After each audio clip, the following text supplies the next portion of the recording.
The Association of American Railroads reports over 55,000 tank cars in North America will need to be retrofit or replaced with newer tank designs within just a few short years. Tank cars hauling flammable commodities in packing group 1, 2, or 3 must be retrofit to the Department of Transportation 117R standard or be replaced with new DOT 117J tank cars by certain deadlines. Tank cars transporting commodities labeled toxic inhalation hazard need to be replaced with tank cars meeting the HM246 standard. First on the list is the ethanol fleet.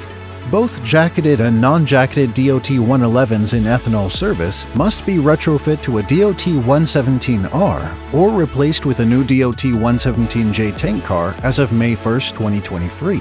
Non-jacketed CPC 1232s in ethanol service must meet this same requirement by July 1, 2023. Any DOT 111 or jacketed CPC 1232s in either crude oil, ethanol, or packing group 1 flammable liquid service must meet the new requirement by May 1, 2025. TIH tank car fleets must be replaced by HM246 tanks by December 31, 2027. Lastly, all other tank cars transporting packing group 2 or 3 flammable liquids in Canada must meet the DOT 117 standard by May 1, 2025. Tank cars hauling those commodities in the U.S. must meet the DOT 117 standard by May 1, 2029.